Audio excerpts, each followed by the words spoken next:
नमस्कार, हमारे चैनल में आपका स्वागत है। मैं हूं रामचंद्र मौर्य।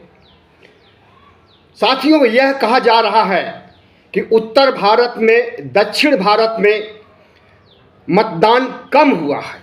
4 से 5% मतदान कम हुआ है और इसकी वजह क्या हो सकती है, इसकी तफ्तीश विश्लेषक, पत्रकार, बुद्धिजीवी अपने अपने ढंग से कर रहे हैं। लेकिन आपको एक चौंकाने वाली खबर हम दे रहे हैं जो थोड़ा देर से रिलीज हुई है। चुनाव होने के 72 घंटे बाद जब रिटर्निंग ऑफिसर से कम्युनिस्ट पार्टी के नेता जितेंद्र चौधरी ने रिटर्निंग ऑफिसर से आंकड़े लिया तो उन आंकड़ों से पता चला कि 100% से ज़्यादा मतदान हुआ है 2024 के लोकसभा चुनाव में त्रिपुरा में, पूर्वी भारत में। तो उत्तरी भारत और दक्षिणी भारत, मध्य भारत में कम वोटिंग और पूर्वी भारत में खास करके त्रिपुरा में 100% से ज़्यादा मतदान क्या साबित करता है? यही साबित करता है कि चुनाव में धांधली हुई है। बड़े स्तर पर, बूथ लेवल पर घोटाला किया गया है और यह काम किसने किया है? सत्तारूढ़ भारतीय जनता पार्टी ने किया है। त्रिपुरा में बूथ कैप्चरिंग और सूरत में निर्विरोध चुनाव जीतना भारतीय जनता पार्टी को संदेहों के दायरे में लाता है। चंडीगढ़ का मॉडल आपने देखा ही था कि किस तरह से घपला, घोटाला और धांधली किया गया था, जिसके लिए सुप्रीम कोर्ट ने फटकार लगाई और आम आदमी पार्टी कांग्रेस का मेयर बनाया। लेकिन जो लोकसभा चुनाव में घपलेबाजी, धांधली हो रही है, क्या उस पर भी सुप्रीम कोर्ट कोई फैसला सुनाएगा? जिस तरह से निर्विरोध चुनाव हुआ है गुजरात में, क्या सुप्रीम कोर्ट उस पर संज्ञान लेगा? और त्रिपुरा में जिस तरह से 100% से ज़्यादा मतदान हुआ है, क्या उस पर भी चुनाव आयोग कोई कार्रवाई करेगा, दोबारा चुनाव कराएगा, या फिर जिन्हें 100% मतदान वोट प्राप्त हुआ है उन्हें ही विजयी घोषित किया जाएगा? फिलहाल त्रिपुरा में कम्युनिस्ट पार्टी ने दोबारा चुनाव की मांग की है और चुनाव निष्पक्ष, पारदर्शी चुनाव की मांग की है। बहुत बड़ा घोटाला है भारतीय जनता पार्टी के राज में जो चारों दिशाओं में हो रहा है। लेकिन त्रिपुरा का जो घोटाला है यह दिल दहलाने वाला है। मजलिसपुर खंड 44 में 105.03% मतदान हुआ है त्रिपुरा में। इसी तरह से खेरपुर खंड 25 में 100.15% मतदान हुआ है। मोहनपुर खंड 44 में 109% मतदान हुआ है और एक दूसरे खंड में 98.80% मतदान हुआ है। तो यह सब क्या साबित करता है? अगर मान लीजिए ईवीएम की खराबी हो या टेक्निकल गड़बड़ी से ज़्यादा वोट पड़ गए हो तो एक जगह ऐसा हो सकता है। 4 जगह 100% या 100% से ऊपर अगर मतदान होता है तो क्या मतदाता उस वोट को देते हैं या ईवीएम की सेटिंग 100% से ज़्यादा मतदान कराती है? ईवीएम का मामला सुप्रीम कोर्ट में है और सुप्रीम कोर्ट ने फैसला सुरक्षित रखा है। वह फैसला कब आएगा कुछ नहीं कहा जा सकता है। लेकिन जिस तरह से ईवीएम में धांधली करके भारतीय जनता पार्टी चुनाव जीतना चाहती है, लोकतंत्र के लिए शर्म की बात है। भारतीय जनता पार्टी संविधान, लोकतंत्र को ताक पर रख करके चुनाव लड़ रही है और जिस तरह से हेट स्पीच दे करके प्रधानमंत्री नरेंद्र मोदी राहुल गांधी को, कांग्रेस को, इंडिया गठबंधन को खलनायक साबित कर रहे हैं, महिलाओं की अस्मिता के साथ खिलवाड़ करने वाला बता रहे हैं, महिलाओं के मंगलसूत्र से चुनाव के घोषणा पत्र को जोड़ रहे हैं, हिंदू मुस्लिम कर रहे हैं। क्या चुनाव आयोग उनके खिलाफ कार्रवाई करेगा? 3 दिन हो गया कांग्रेस का प्रतिनिधिमंडल चुनाव आयोग से जाकर के शिकायत किया, लेकिन प्रधानमंत्री नरेंद्र मोदी के खिलाफ अभी तक कोई कार्रवाई नहीं हुई।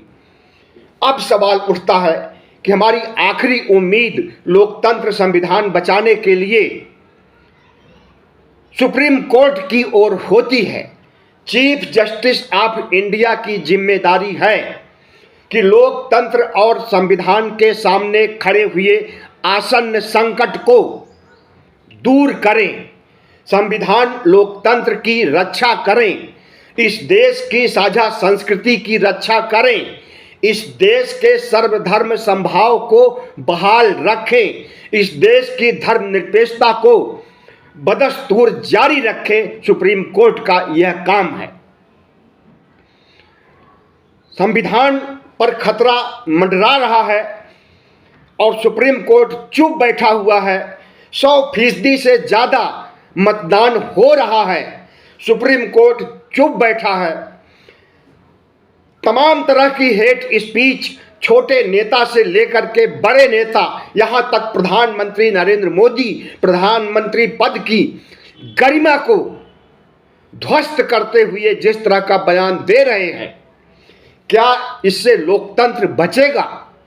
अगर इस समय सुप्रीम कोर्ट प्रधानमंत्री नरेंद्र मोदी के खिलाफ कार्रवाई नहीं करेगा तो जब भारत और संविधान खत्म हो जाएगा, नेस्तनाबूत हो जाएगा, क्या तब कार्रवाई की जाएगी? साथियों, प्रश्न बहुत गंभीर हैं, वाजिब हैं, सामयिक हैं। सुप्रीम कोर्ट को स्वतः संज्ञान लेते हुए लोगों को डर लग रहा है PIL देने के लिए।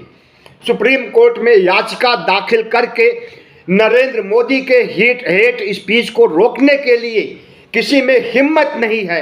सब के सब डरे हुए हैं CBI, ED, IT से। तो सब कोई डरे हैं, बुद्धिजीवी डरे हैं, पत्रकार डरे हैं, इस देश के जागरूक लोग डरे हैं। तो क्या सुप्रीम कोर्ट भी डरेगा? सुप्रीम कोर्ट क्यों नहीं प्रधानमंत्री नरेंद्र मोदी के ऊपर कार्रवाई कर रहा है? और क्यों नहीं 5-6 जगहों पर FIR दर्ज कराई गई है नरेंद्र मोदी के खिलाफ? बृंदा करात, जो कि कम्युनिस्ट पार्टी की नेता हैं, उन्होंने FIR दर्ज किया है। BBC के पूर्व पत्रकार कुर्बान अली, जो अल्पसंख्यक समाज से आते हैं, बुद्धिजीवी हैं, पत्रकार हैं, उन्होंने भी FIR दिल्ली में दर्ज कराई है। लेकिन क्या प्रधानमंत्री नरेंद्र मोदी से के खिलाफ कार्रवाई होगी? क्या उन्हें गिरफ्तार किया जाएगा? कुर्बान अली जब थाने पहुंचते हैं तो वहां का थाना अध्यक्ष बड़ी विनम्रता से कहता है कि हम ऊपर से बात करके तब FIR दर्ज करेंगे, और ऊपर से कब उसे अनुमति मिलेगी अभी तक साफ नहीं हुआ है। कुर्बान अली डिस्ट्रिक्ट कोर्ट में जाते हैं, सिविल कोर्ट में जाते हैं, और वहां पर कब कोर्ट फैसला सुनाएगा कि हाँ FIR दर्ज की जाए, अगर वहां पर भी न्याय नहीं मिलेगा तो कुर्बान अली का कहना है कि सुप्रीम कोर्ट जाकर के चीफ जस्टिस ऑफ इंडिया से दरख्वास्त करेंगी कि प्रधानमंत्री नरेंद्र मोदी के खिलाफ FIR दर्ज की जाए। जिस तरह की हेट स्पीच उन्होंने दिया है कांग्रेस के न्याय पत्र को लेकर के, जिस तरह से उसे मंगलसूत्र से जोड़ा है, जिस तरह से मुस्लिम समाज से जोड़ा है, जिस तरह से नफरती भाषण दे करके कांग्रेस को कटघरे में खड़ा किया है और कांग्रेस के खिलाफ वोट देने की बात कही है, क्या उसके खिलाफ कार्रवाई नहीं होगी? और होगी तो कब होगी? जब चुनाव खत्म हो जाएंगे और अपने हेट स्पीच से नरेंद्र मोदी चुनाव जीत लेंगे, तब कार्रवाई होगी। साथियों, आज वाकई संविधान और लोकतंत्र खतरे में है। तानाशाही अहंकारी सत्ता के नशे में डूबे हुए प्रधानमंत्री जो कुछ कर रहे हैं बहुत ही दुर्भाग्यपूर्ण है। जिस तरह से एक गली का गुंडा बयानबाजी करता है, उल्टी सीधे बातें करता है किसी कौम, किसी संप्रदाय विशेष के खिलाफ, ठीक उसी तरह से नरेंद्र मोदी कर रहे हैं और भारतीय जनता पार्टी, आरएसएस और भगवा गैंग के लोग उनका समर्थन कर रहे हैं। लेकिन संविधान को बचाने वाले, लोकतंत्र को बचाने वाले, निष्पक्ष चुनाव चाहने वाले अगर नहीं उठ खड़े होंगे नरेंद्र मोदी के खिलाफ तो लोकतंत्र वाकई खत्म हो जाएगा। और जिस बात की आशंका व्यक्त की गई है कि न सिर्फ लोकतंत्र जर्जर होगा, खत्म होगा, बल्कि संविधान भी खत्म हो जाएगा, ये लोग संविधान को भी रौंद डालेंगे। भारतीय जनता पार्टी एक ऐसी पार्टी है जो अपने को दुनिया की नंबर 1 पार्टी कहती है, लेकिन इस देश के संविधान के खिलाफ जो काम भारतीय जनता पार्टी कर रही है और चिल्ला चिल्ला करके इसके सांसद कह रहे हैं कि हम संविधान को खत्म कर देंगे, 400 से ज़्यादा हमें वोट दीजिए, सीट दीजिए, 370 से ज़्यादा सीट दीजिए, हम संविधान को खत्म कर देंगे। प्रधानमंत्री नरेंद्र मोदी इसका समर्थन करते हैं या विरोध करते हैं? अगर समर्थन करते हैं तो उन्हें भी इस तरह की बात कहनी चाहिए कि 400 पार दीजिए और हम संविधान को खत्म करेंगे, लोकतंत्र खत्म करेंगे, हिंदू राष्ट्र बनाएंगे। और अगर विरोध करते हैं इस बयान का तो वो 4-5 सांसद जो चिल्ला चिल्ला के कह रहे हैं कि हमें 400 पार वोट सीट दीजिए, हम संविधान को खत्म करेंगे, उनके खिलाफ तुरंत कड़ी कार्रवाई होनी चाहिए, उन्हें जेल के शिक्षों के पीछे भेजा जाना चाहिए। लेकिन ऐसा कुछ नहीं होगा। इनके जो सांसद, जो मंत्री हेट स्पीच देते हैं, याद कीजिए, देश के गद्दारों को गोली मारो सालों को अनुराग ठाकुर ने इस तरह की नारेबाजी की थी दिल्ली में दंगा होने के पहले, और इसके बाद ही दंगा भड़कता है, 53-54 लोग मारे जाते हैं। प्रवेश वर्मा ने हेट स्पीच दिया था और इन दोनों को राज्य मंत्री से कैबिनेट मंत्री बना दिया नरेंद्र मोदी ने। तो नरेंद्र मोदी न सिर्फ खुद हेट स्पीच देते हैं, नफरती भाषण देते हैं, बल्कि इनके चाटुकार, इनके मंत्री, इनके सांसद, इनके विधायक, इनके नेता सबको हेट स्पीच देने के लिए प्रेरित करते हैं, उत्साह बढ़ाते हैं। तो आज 2024 के लोकसभा चुनाव में एक तरफ वोट प्रतिशत, मतदान प्रतिशत कम हो रहा है और दूसरी तरफ 100 से ज़्यादा प्रतिशत मतदान हो रहा है। तो 100 से ज़्यादा, 100 तो आज तक कभी हुआ ही नहीं है, लेकिन यहाँ तो 100 को भी पार कर गया है, 109.09%। क्या साबित करता है? यही साबित करता है कि लोकसभा चुनाव में बड़े स्तर पर धांधली हो रही है, बूथ स्तर पर खुल करके धांधली हो रही है और भारतीय जनता पार्टी को वोट देने के लिए पब्लिक नहीं आ रही है, बल्कि बूथ पर बैठे इनके एजेंट वोट दे रहे हैं और 100% से ज़्यादा वोट दे रहे हैं।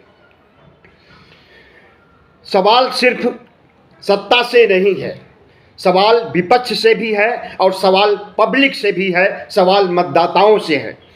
क्या आप लोकतंत्र और संविधान का चीरहरण देखते रहेंगे? नरेंद्र मोदी और उनकी भगवा पार्टी अत्याचार करती रहेगी, आप देखते रहेंगे? सवाल सुप्रीम कोर्ट से भी है कि नरेंद्र मोदी और इनकी भगवा पार्टी लोकतंत्र संविधान को सूली पर चढ़ा रहे हैं, लोकतंत्र संविधान को नेस्तनाबूद करने की बात कर रहे हैं। क्या सुप्रीम कोर्ट चुप बैठा रहेगा? आज के ये सवाल बहुत गंभीर हैं और मतदाताओं से, इस देश की जनता से हम अपील करते हैं कि अगर सुप्रीम कोर्ट कोई कार्रवाई नहीं करता है, अगर चुनाव आयोग 100% से ज़्यादा हुए मतदान पर कार्रवाई नहीं करता है, तो यह कार्रवाई जनता के अदालत को करनी होगी, यह कार्रवाई आपको करनी होगी, यह कार्रवाई 98 करोड़ 97 करोड़ मतदाताओं को करनी होगी। और वोट पर चोट करके अहंकारी मोदी सत्ता को उखाड़ फेंकना है, मनुवादी सत्ता को भारत मुक्त करना है। बहुत बहुत धन्यवाद। हमारे चैनल को सब्सक्राइब कीजिएगा, लाइक कीजिएगा और शेयर कीजिएगा।